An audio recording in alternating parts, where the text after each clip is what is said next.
Vamos pensar hoje sobre o tema Pais em Paz, o bom caminho para a educação dos filhos. Deixa a sua Bíblia aberta em Provérbios 22, verso 6. No momento oportuno eu vou ler esse verso. Pais em paz, o bom caminho para a educação dos filhos. Meus irmãos, a criação dos filhos tem tirado o sono de muitas pessoas. Muitos pais encontram sérias dificuldades nesse processo. E o fato é que todos nós devemos encarar a criação de filhos como um grande desafio, um desafio maior do que nós mesmos. E é muito comum, quando se trata desse tema, eu estou trabalhando 2 mensagens temáticas centradas num tema. Via de regra, nós todos nos sentimos de alguma maneira culpados pelo que fazemos e também culpados pelo que deixamos de fazer. Eu disse semana passada que há um texto na Escritura do Antigo Testamento que é uma espécie de símbolo da sensação que muitos de nós enfrentam no desafio de criar filhos. É a oração do rei Josafá quando se viu acuado, perseguido por um exército inimigo. A oração dele foi a seguinte: porque em nós não há força para resistirmos a essa grande multidão que vem contra nós, e não sabemos nós o que fazer. Essa é a sensação que muitos de nós experimenta diante do desafio de criar filhos, sobretudo nos dias cada vez mais terríveis, nos quais nós todos estamos inseridos e vivendo. Na semana passada eu apresentei aos irmãos 2 grandes obstáculos. Eu só quero trazer a memória aos irmãos que estavam na semana passada e aqueles que por algum motivo não puderam vir. 2 grandes obstáculos nós precisamos superar se queremos de fato criar filhos no caminho. Quais são eles? Primeiro, o coração da criança. Existe uma inclinação para o mal. A doutrina bíblica do pecado original aponta para o fato que toda criança nasce inclinada para o mal. O problema, portanto, dos filhos de imediato não é o que está fora, é o que está dentro. Crianças, todas elas, na verdade, todos nós que aqui estamos, somos filhos de Adão. Nascemos com uma natureza inclinada para o mal. A Bíblia afirma isso seria suficiente para a nossa confiança na verdade, e a própria experiência. Os fatos empíricos, observáveis, apontam para isso. A criança ela já nasce com uma inclinação para o mal, que a teologia chama de pecado original. De modo que o problema dos seus filhos, do meu filho, dos nossos filhos, não são necessariamente ou primariamente comportamentos errados, mas o coração. Porque de trás de todo comportamento errado tem um coração irregenerado, um coração duro, um coração refratário à graça de Deus. Portanto, a conclusão qual é? O problema do coração é o coração do problema.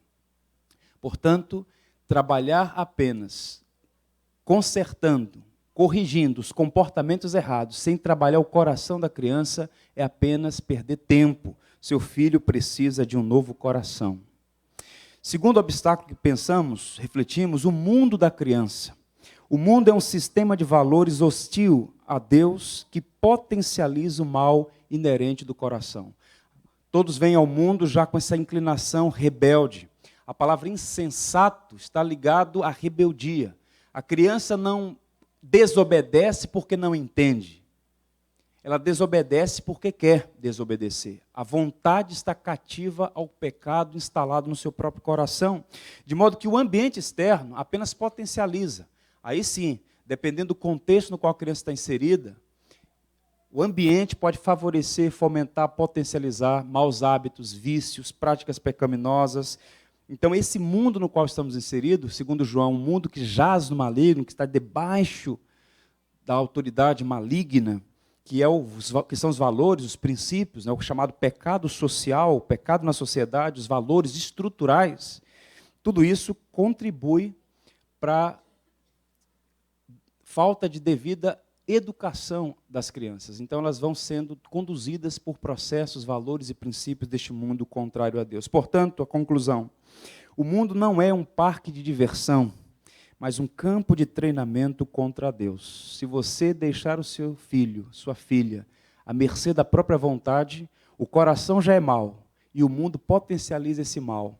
ela vai apenas ser treinada por vários meios e várias circunstâncias para continuar obstinada no seu caminho. Mas eu falei semana passada sobre paz em crise, hoje eu quero falar sobre paz em paz. E o mesmo texto lá de 2 Crônicas, a oração de Josafá, termina com a palavra de esperança. Porque em nós não há força para resistirmos a essa grande multidão que vem contra nós. E não sabemos nós o que fazer. Mas tem uma adversativa aí, tem um porém, tem um mas, tem um todavia. Os nossos olhos estão postos em Ti. A esperança do crente, a esperança da família cristã, a esperança dos pais cristãos é Cristo, é o Evangelho. Não são os gurus da educação, mas a palavra de Deus viva e eficaz. E a palavra de Deus tem uma orientação para nós.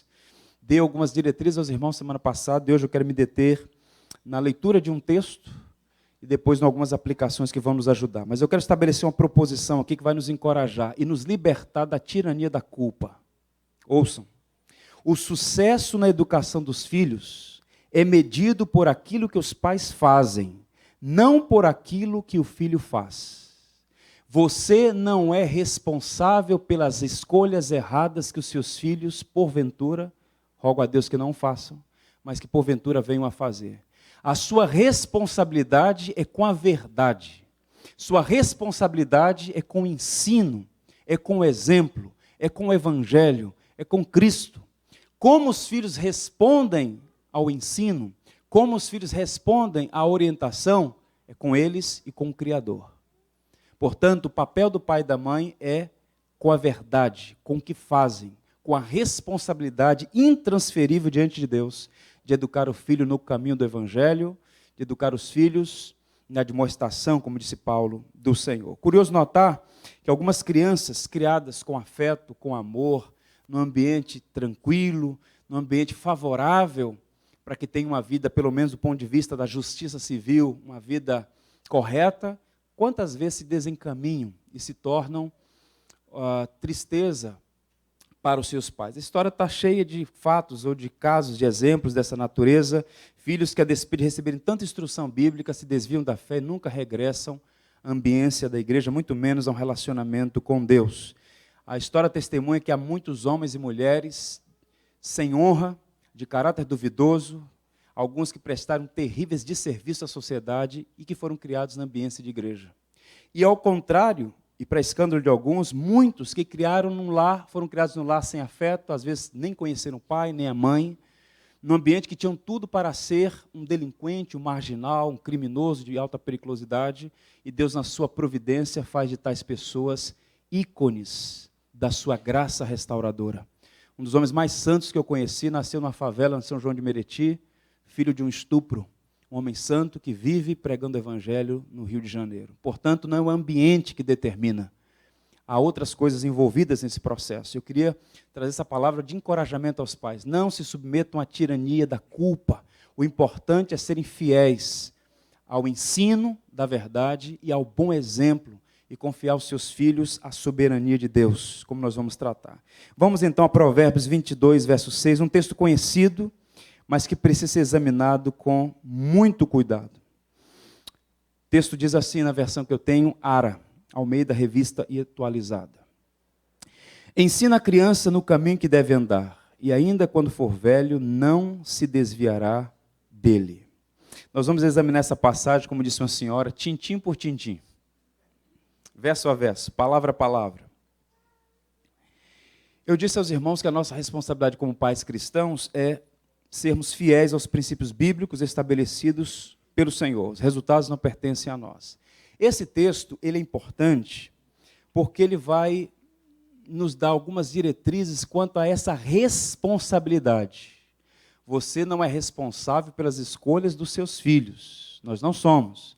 Mas a nossa responsabilidade está inclusa, ou pelo menos norteada, sumariada nesse verso, que é um verso conhecido, embora, repito, que precisa de entendimento. Confesso aos irmãos que gastei algumas horas estudando esse texto original, olhando e dialogando com a tradição da igreja, e descobri algumas coisas que até então eu não tinha entendido nessa passagem. Vou compartilhar com os irmãos. Vamos ler então e considerar palavra por palavra. Primeiro, a passagem diz assim: ensina a criança. A palavra ensina aí, o verbo ensinar, pelo menos na versão que eu tenho, em algumas pode aparecer educa a criança, enfim, sempre conectado ao verbo educar, não é uma tradução literal do texto original. Na verdade, o verbo que é empregado aqui é um verbo raríssimo. O verbo que o livro de Provérbios usa aqui, que nas nossas traduções aparece como ensinar, é um verbo que só aparece 4 vezes em toda a Bíblia. Portanto, é um verbo muito importante. Qual é o ponto aqui? O verbo é anak. E esse verbo, segundo muitos estudiosos, biblicistas, hebraístas, tanto judeus quanto cristãos, pode significar treinar, dedicar, consagrar, ensinar. Mas, via de regra, o conteúdo desse verbo não está associado à transmissão de conteúdo. Quando eu digo assim para vocês, precisamos ensinar os nossos filhos a palavra de Deus. Via de regra, o ato de ensinar, o verbo, a ação ensinar, implica em quê? Em transmitir ensino, transmitir conteúdo. Envolve isso, mas o texto é mais profundo do que isso. Por exemplo, os verbos ensinar, para ficar apenas no livro de Provérbios, mais frequentes, 2 desses verbos muito mais usados, por exemplo, Provérbios 9:9, quando diz assim, ensina ao justo e ele crescerá em prudência. É o verbo iada, que aparece mais de 40 vezes. Ensina, transmite conteúdo, informa, orienta, e o justo vai, então, viver prudentemente, ou crescerá em prudência. Há outros verbos usados para essa expressão, ensinar, ou ato de transmitir conteúdo. Qual é, então, o sentido dessa palavra rara que aparece aqui, que os tradutores optaram por colocar a expressão ensina? Ao que tudo indica, repito, eles estão aqui fazendo, o autor de Provérbios, fazendo alusão a uma prática antiga do Oriente Médio, em que uma babá ou uma parteira, mais especificamente, assim que a criança nascia, ela pegava o dedo indicador, untava ou molhava no suco de tâmaras ou uvas, talvez até de óleo, quem sabe azeite, e massageava o palato, o céu da boca da criança, para estimular a sucção do leite e para estimular a criança a amamentação. Porque o cognato desse verbo, que é usado aqui, repito, apenas 4 vezes em toda a Bíblia, é um cognato muito usado na língua árabe, por exemplo. E 2 hebraístas, muito respeitados, talvez os mais notáveis dos últimos anos, sugerem o seguinte significado dessa palavra. A expressão cognata de anak, em árabe, refere-se ao ato de esfregar o palato de uma criança com tâmaras esmagadas ou o palato de um recém-nascido com algum tipo de óleo antes que ele mamasse pela primeira vez. Portanto, essa palavra original sugere ou é uma referência ao ato de estimular o bebê e facilitar o processo de amamentação. Outras referências do Antigo Testamento indicam a ideia de dedicar, de consagrar um templo ou um edifício. Portanto, conjugando os 2 usos que você tem dessa palavra no Antigo Testamento, a ideia, portanto, aqui passa a ser a seguinte, ouçam, para fazer aqui uma síntese. O autor indica, o autor de Provérbios, a responsabilidade dos pais de consagrar os filhos e lembrá-los constantemente do dever que eles têm de conhecer e viver para a glória do Criador, o Deus da aliança. É responsabilidade, dever dos pais, estimular os filhos a receber o alimento da palavra de Deus. É mais do que transmitir conteúdo. É consagrar os filhos, é dedicar os filhos, é encorajar, é estimular. Não é apenas um elemento cognitivo, de você pegar e fazer catequese, embora isso seja útil, como eu vou falar. Mas é o estímulo, a consagração. Qual é o dever moral do pai, portanto? Da mãe? Isso aí mesmo. Consagrar, estou tendo um assistente aqui. Consagrar, dedicar, estimular os filhos a beber, a sorver o leite da verdade. Isso é tão comum, ou é uma prática tão básica na educação hebraica, que você encontra várias passagens onde os pais são exortados a transmitir, a encorajar, a consagrar os filhos, a lembrá-los do Deus da aliança, do Deus Criador, para que eles possam considerar o Senhor no seu caminho. Abram suas Bíblias no Salmo 78, versos 1 a 8. Vamos abrir a Bíblia aí.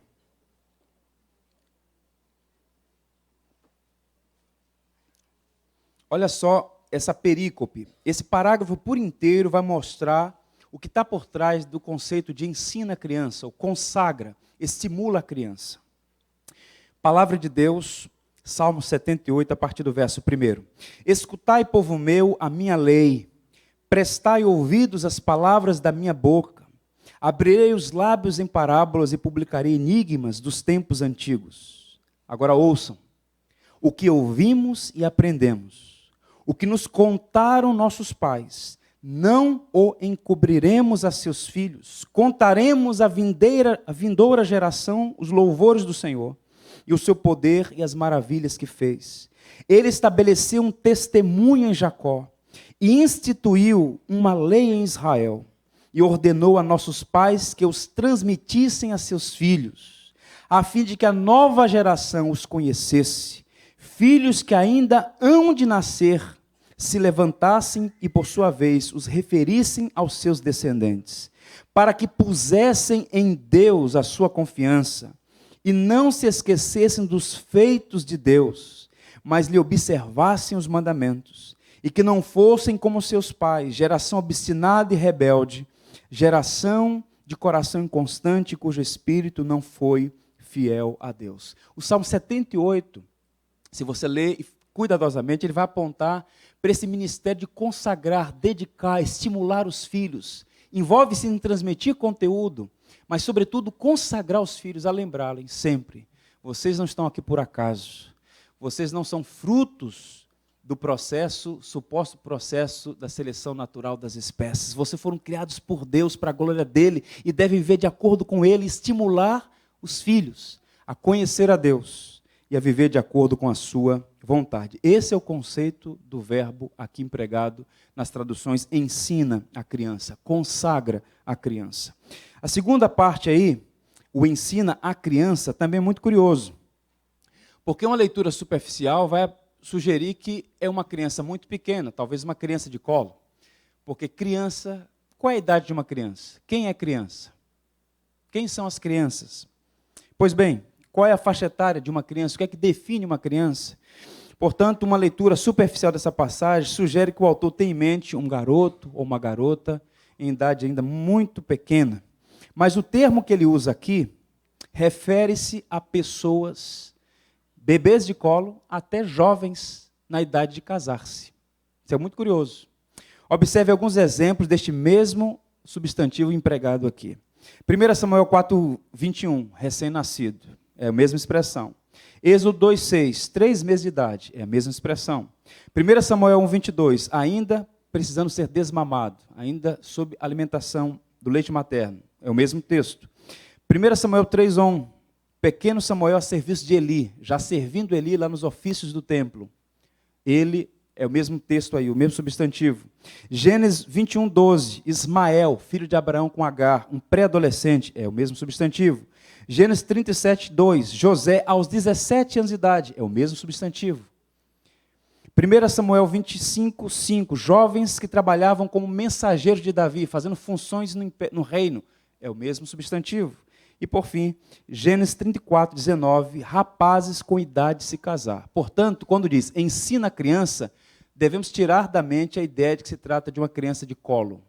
É, na verdade, ou pode ser, qualquer pessoa, inclusive com idade de casar-se, um jovem até a idade de casar-se. Ou seja, mais ampla a leitura, é mais abrangente aqueles sobre os quais pesa a responsabilidade dos pais. E qual é a implicação imediata aqui? Pastor, qual a diferença se é uma criança ou se é um jovem? A responsabilidade aqui, observe, amplia porque agora é responsabilidade dos pais.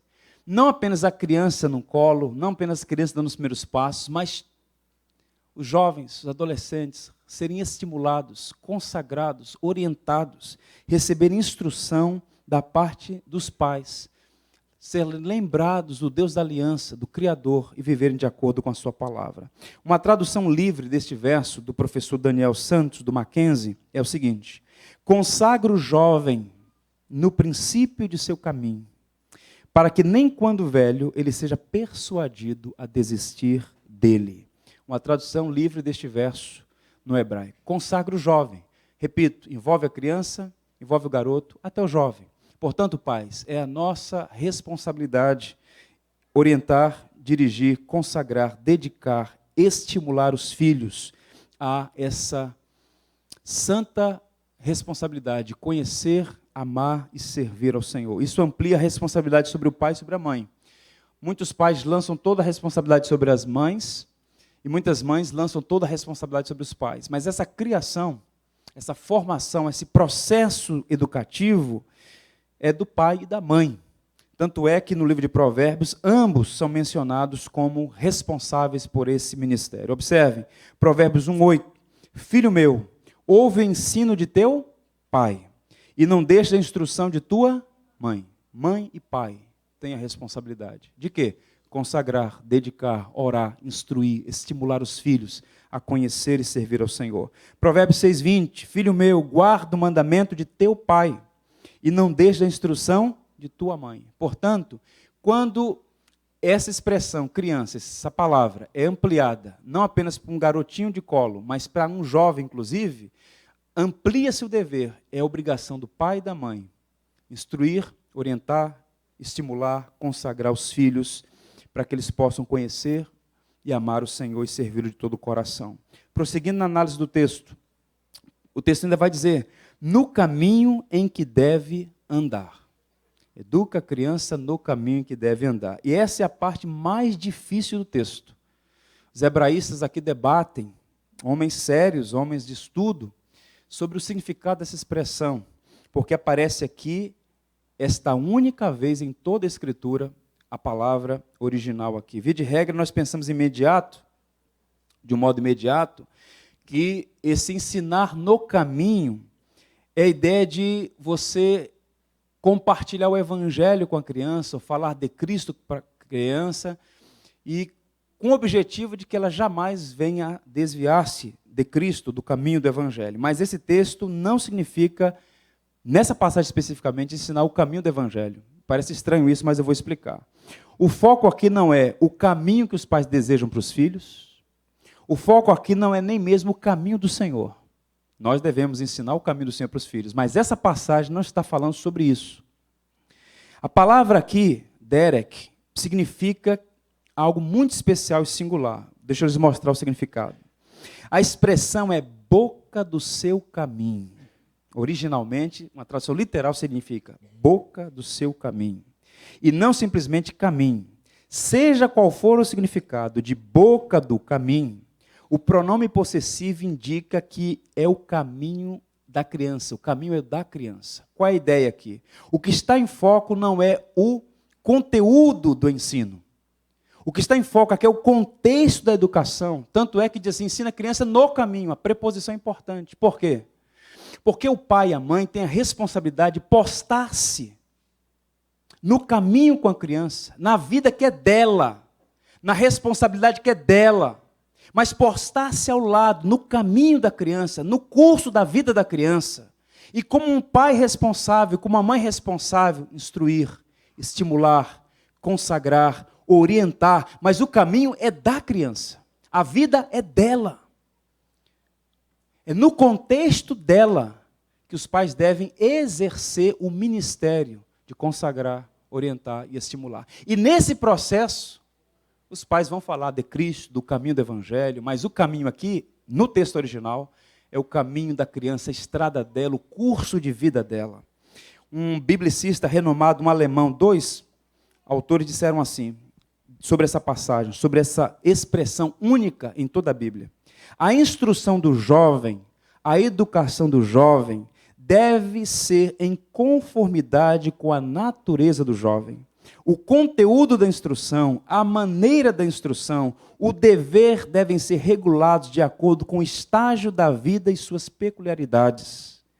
O método deve ser elaborado em conformidade com o grau de desenvolvimento mental e físico em que o jovem se encontra.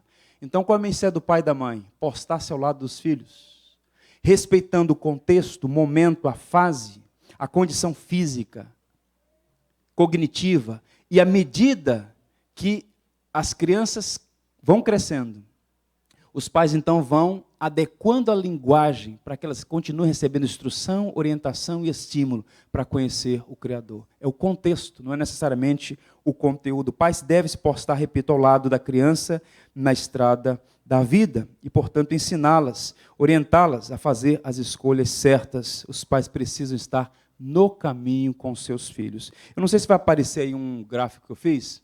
O próximo slide aí. Tem uma orientação, na verdade, 2 aplicações práticas que eu vou sugerir aos irmãos. A primeira é a seguinte, 2 orientações práticas. Conheça o seu filho. Nós precisamos conhecer os nossos filhos. Conhecer a Escritura, conhecer o conteúdo que vamos transmitir, conhecer o Cristo que vamos apresentar, mas conhecer aqueles que vão receber a palavra de Deus. Muitos pais erram por não conhecer os próprios filhos. Observem, cada criança é singular, cada criança é única, cada criança é diferente da outra. Sabemos que os mesmos pais, no mesmo lar, podem gerar filhos diferentes, sim ou não? Às vezes são gêmeos, mas são muito, mas muito diferentes. Todos os dias nós podemos conhecer um pouco mais dos nossos filhos, pelo que eles falam, pelo que eles não falam, pelo que eles fazem, pelo que deixam de fazer, o que levam os filhos a sorrir, a chorar. As crianças precisam ser conhecidas por seus pais. Portanto, tome a decisão de conhecer seu filho. E à medida que você o conhecer, você se tornará cada vez mais capaz de, postado ao lado dele, na estrada dele, no caminho dele, na vida dele, orientá-lo, estimulá-lo, consagrá-lo ao Senhor. O Charles Swindoll, em um de seus livros, diz assim: recebemos nossas crianças das mãos de Deus, não como punhados disformes e maleáveis de argila, pronto para serem moldados da maneira como nós acreditamos que devem se tornar. Cada criança vem com um conjunto de habilidades, capacidade intelectual e uma maneira de perceber e pensar, tudo isso endossado por Deus. Então é responsabilidade dos pais conhecer a criança, que vai ser então instruída nesse caminho que é dela, e que o pai se posta ao lado como responsável para ajudá-la no processo. Outra aplicação e orientação, conheça o mundo do seu filho. Muitos pais estão perdidos, porque não conhecem o ambiente no qual seus filhos estão inseridos. Nós todos estamos no mesmo ambiente, vivemos neste mesmo mundo, eu suponho. Mas, às vezes a criança vive em um mundo que o pai ainda não conseguiu discernir. Esse mundo pós-moderno de valores diametralmente opostos a valores no passado. Portanto, os prognósticos não são bons, não são bons. Os desafios são enormes e nós precisamos conhecer os filhos e o mundo no qual eles estão inseridos. Deixa eu lhe mostrar um retrato nada agradável. Esse mundo é multicultural e hostil à fé cristã. O pastor Billy Graham fez aniversário essa semana passada e um dos vídeos que foi divulgado pela instituição, pela organização Billy Graham, uma das últimas mensagens dele, basicamente é esta: preparem-se para a perseguição cristã. Os cristãos estão vivendo num mundo hostil. Esse é o mundo no qual vivemos e no qual os nossos filhos e nossos netos viverão. Moralmente relativista e intolerante com a fé cristã. Abordei algumas coisas semana passada aqui. Não vou gastar tempo agora com isso, porque não tenho tempo, mas vou falar mais para frente. E um retrato 3x4 dessa realidade. Ideologia de gênero e movimento pró-aborto. É um mundo cego, um mundo torpe, um mundo que vive em torno de si, com a mente entenebrecida, capaz de propor uma completa perversão da ordem, a ponto de você encontrar uma mãe defendendo o direito de matar um ente, um ser ainda em gestação no seu próprio ventre. Isso é um completo absurdo, mas esse é o mundo que nós estamos vivendo, patrocinado com bilhões de dólares por organizações, na sua raiz, anticristãs. É neste universo que nós vivemos e nossos filhos estão sendo treinados. Seja Deus misericordioso conosco. Qual é a conclusão desse ponto da reflexão? Na estrada da vida, ouçam, só há 2 caminhos que uma pessoa pode seguir: o caminho do sábio, justo, ou do tolo, pecador. É responsabilidade dos pais, no caminho da criança, orientá-la. Faça as escolhas certas, não seja tolo, seja sábio. E a sabedoria consiste em quê, irmãos? conhecer ao Senhor, o temor do Senhor é o princípio de toda a sabedoria. E a prudência, um sinal do justo, é como diz o livro de Provérbios. Caminhando, que eu vou para as aplicações finais. Não se desviará dele, é a última parte. E sendo velho, não se desviará dele. Essa passagem tem sido usada como moto da educação cristã. Você encontra várias escolas confessionais com esse versículo de Provérbios 22, e esse destaque, não é? Ensina a criança no caminho e quando se tornar ainda velho, não se desviará dele. Pois bem, ensina a criança caminho, não se desviará dele. Essas são palavras que aglutinam bem os interesses dos educadores. Mas qual é o ponto aqui? Não se desviará dele, embora seja empregado no sentido de que a criança não se desviará do evangelho, não é isso que o texto está dizendo. Esse texto não é uma promessa, esse texto é um princípio, e eu vou mostrar aos irmãos por quê. Não é uma garantia infalível, mas é um princípio geral. Provérbios são ditados de sabedoria, não são necessariamente regras invioláveis. Um exemplo para ficar claro esse ponto. O Provérbios 10, 27. Os irmãos podem ler?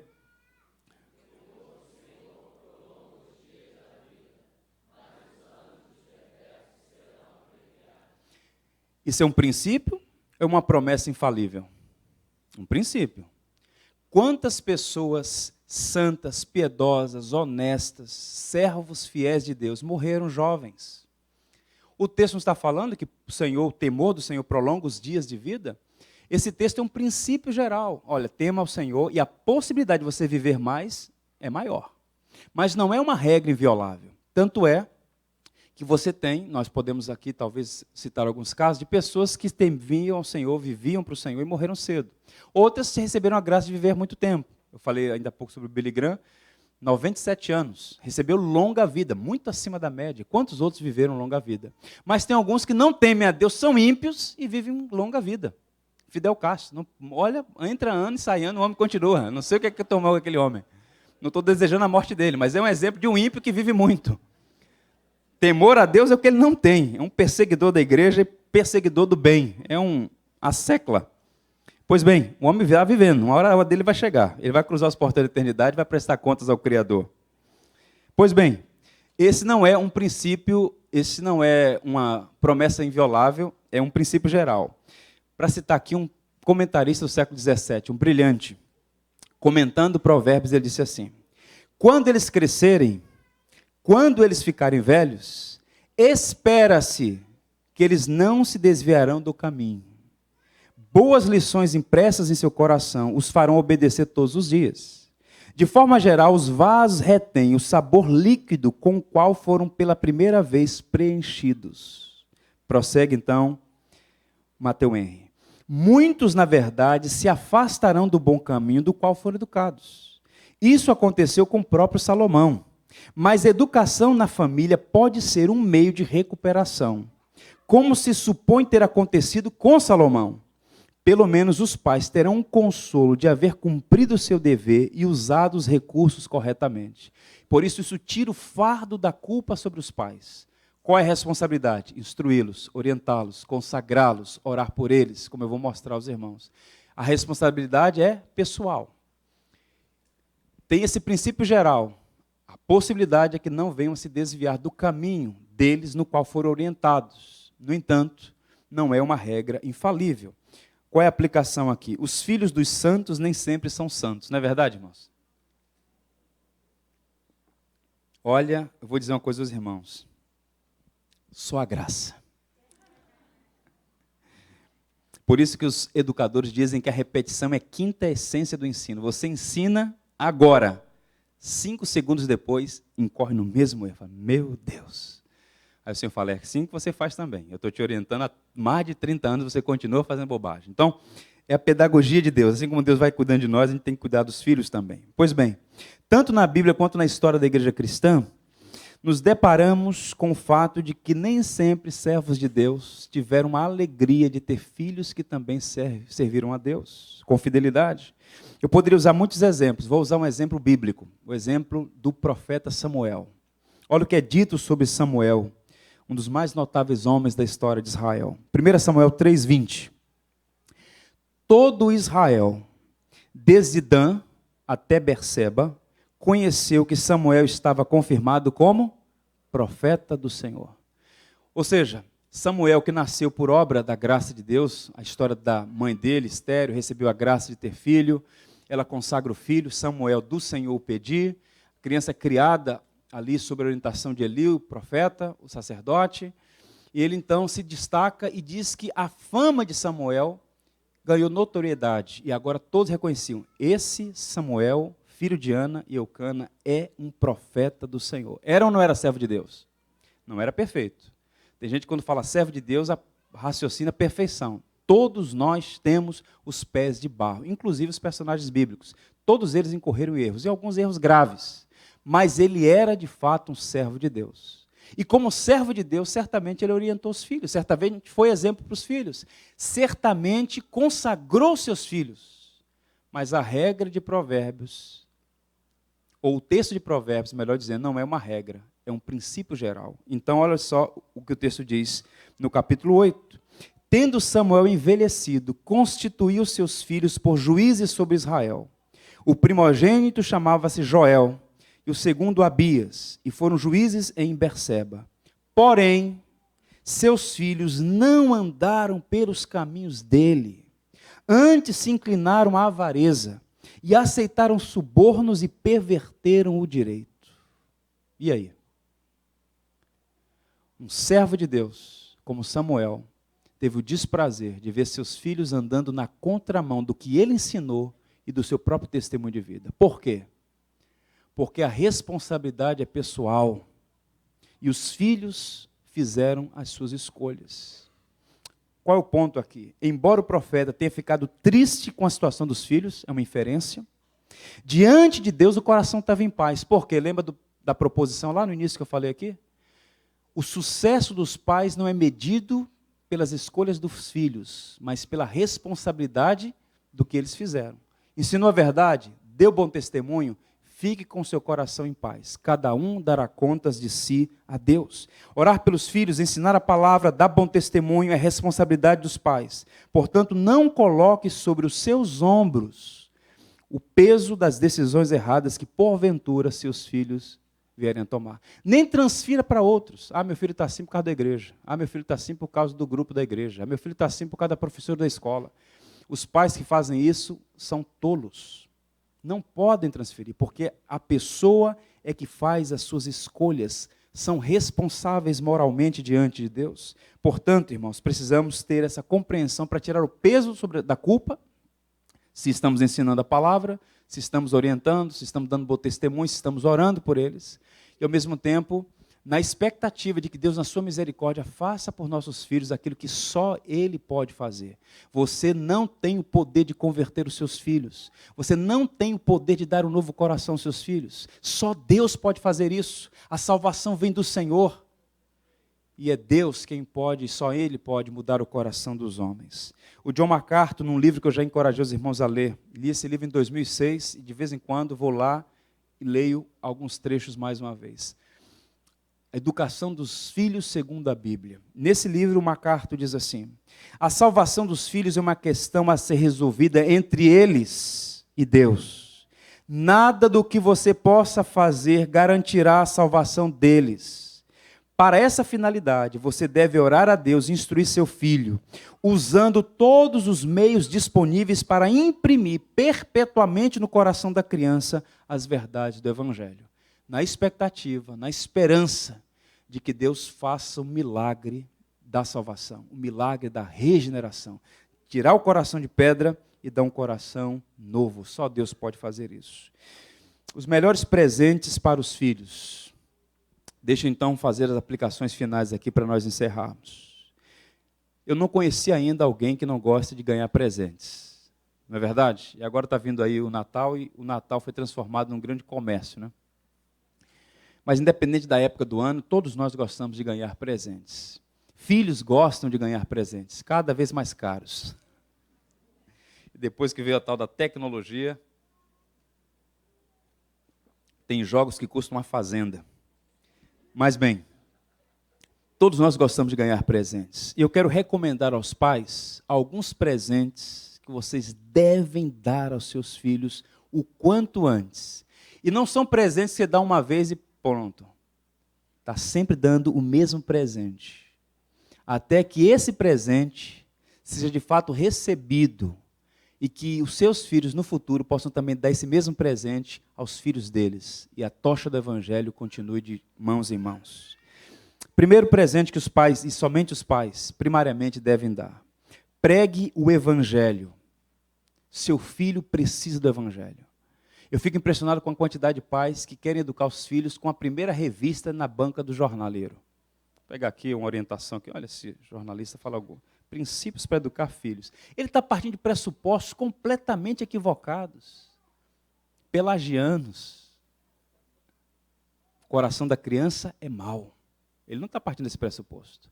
O que o seu filho precisa não é simplesmente aprender a sentar-se à mesa, aprender a falar com a boca fechada, não falar com a boca cheia, melhor dizendo.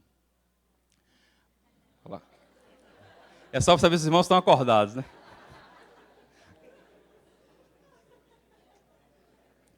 É só um curso de oratória que de vez em quando eles mandam fazer isso, né? Tenta falar com a boca fechada. Não falar com a boca cheia. Voltando aqui, ouviu, Lourenço? Então não confunda regras de etiqueta, bom comportamento ou mesmo moralidade. Olha, você não pode mentir. Mentir é coisa feia. Ora, isso é bom ensino. Mas observe, o que eu quero chamar a atenção dos irmãos é o seguinte: essas coisas, conquanto boas, não representam nem de longe a maior necessidade dos seus filhos. A maior necessidade qual é? Um novo coração. E somente o evangelho pode mudar o mais profundo do ser da pessoa, o coração, a sede da personalidade, a alma. Portanto, pregue o evangelho. E o evangelho, observe a linguagem que Paulo fala do evangelho, que usa. A mim, o menor de todos os santos, me foi dada esta graça. Qual foi a graça? Qual foi o privilégio que o apóstolo São Paulo recebeu? De pregar aos gentios o evangelho. E aí ele adjetiva o evangelho. O evangelho das insondáveis riquezas de Cristo. Quem tem o evangelho é rico. Quem não tem é miserável. Se o seu filho não tem o evangelho, ele é miserável. Não importa quantos cursos tenha, não importa quantos imóveis possa vir a ter, não importa a condição social e econômica, se não tem o evangelho, é miserável. Porque somente o evangelho enriquece o homem, de fato. Este evangelho das insondáveis é algo que não se pode mensurar. A riqueza do evangelho está na pessoa de Cristo. Portanto, o maior presente que os pais podem dar é Cristo, o evangelho aos seus filhos. Eles não precisam de mais nada se de fato receberem o evangelho, porque depois do evangelho as demais coisas são acrescentadas com certa tranquilidade. Segundo, ensine as sagradas letras. De todas as necessidades dos filhos, conhecer a Deus por meio da sua palavra é essencial. Então, eu já disse aos irmãos aqui inúmeras vezes sobre a necessidade de dar boa educação aos filhos, sobretudo numa sociedade cada vez mais exigente, o mercado acirrado, o trabalho cada vez mais difícil, o emprego cada vez mais raro, um mundo de competição. No entanto, de todas as necessidades educacionais, a mais importante, o ensino das sagradas letras. Observe a conduta de duas mulheres notáveis, Lloyd e Eunice, a avó e a mãe de Timóteo. Paulo, escrevendo o jovem pastor em Éfeso, disse assim: tu, porém, permanece naquilo que aprendeste e fostes inteirado, sabendo de quem o aprendeste, e que desde a infância, conheces o que, irmãos?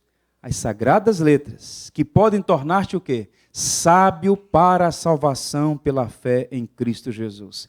Timóteo recebeu da mãe e da avó. O pai era um grego, pagão. Não podia dar ao filho aquilo que ele não tinha. Mas a avó e a mãe chamaram para si a responsabilidade, desde a mais tenra infância, ainda muito pequeno. Timóteo recebeu as sagradas letras. E Paulo está escrevendo a ele já no final da vida. O apóstolo Paulo, o velho, como ele disse, permanece naquilo que você aprendeu, naquilo que você foi inteirado, sabendo de quem você aprendeu. Desde a infância, essas letras santas podem tornar-te sábio para a salvação. Terceiro presente, interceda por seus filhos diante de Deus. Os pais devem perseverar em oração pelos filhos. Orar dia e noite, noite e dia, o dia todo e todo dia, pelos seus filhos. Outras pessoas podem fazer isso, e possivelmente estão fazendo. Às vezes Deus levanta pessoas para orar por nossa família, a gente nem sabe. Mas a responsabilidade primária é dos pais, é da mãe, é do pai. Observe a conduta de Jó, lá no início do livro que leva o seu nome. Terminado um período de banquetes, Jó mandava chamá-los, chamar quem? Os filhos, e fazia com que se purificassem. De madrugada, ele oferecia um holocausto em favor de cada um deles, pois pensava, olha a mente de um homem piedoso. Talvez os meus filhos tenham lá no íntimo pecado e amaldiçoado a Deus. Essa era a prática constante de Jó. Orar pelos filhos. Meu Deus, tenha misericórdia dos meus filhos. Como é que eles estão vivendo? O que é que passa na mente e no coração deles?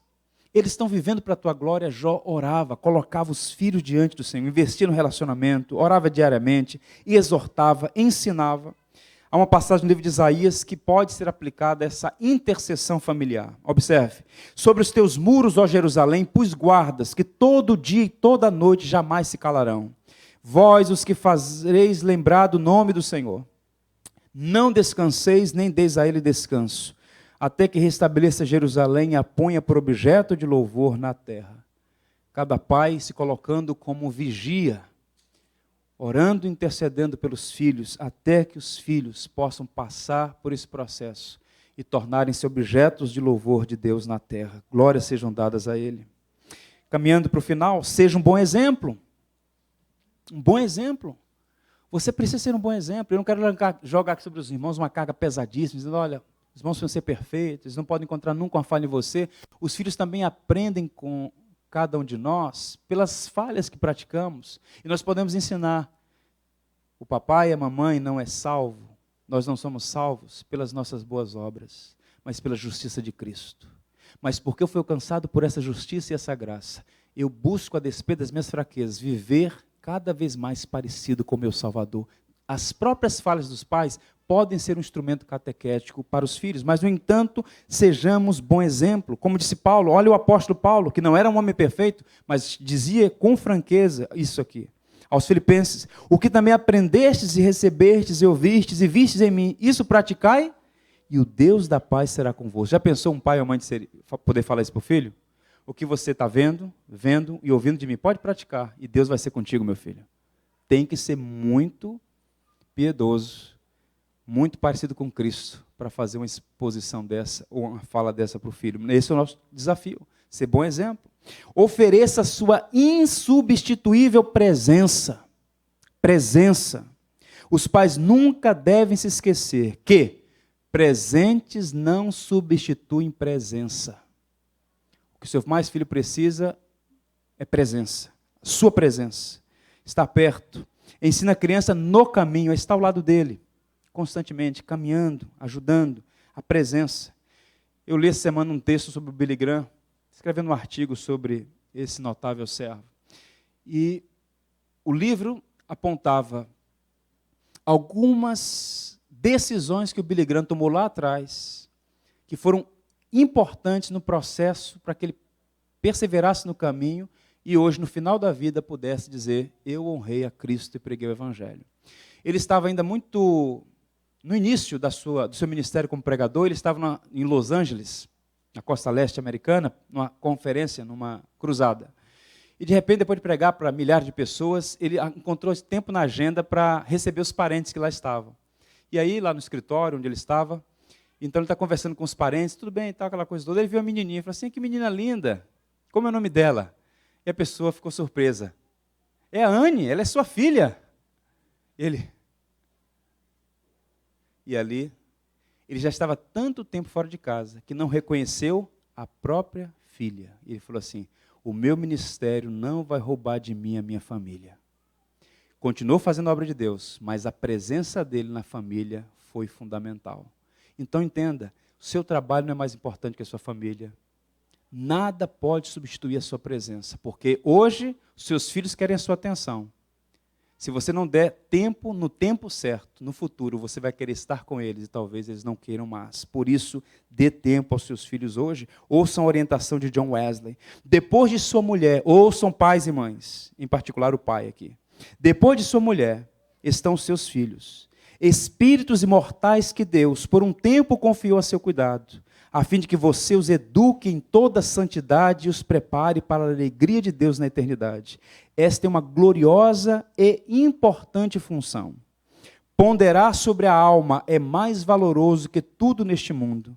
De cada criança, portanto, você deve cuidar com extrema atenção, de modo que, ao ser chamada a prestar contas a respeito de cada uma delas, ao Pai dos Espíritos, você possa responder com alegria e não com aflição. O verdadeiro dono dos seus filhos, dos nossos filhos, pedirá conta a cada um de nós. Que Deus nos ajude.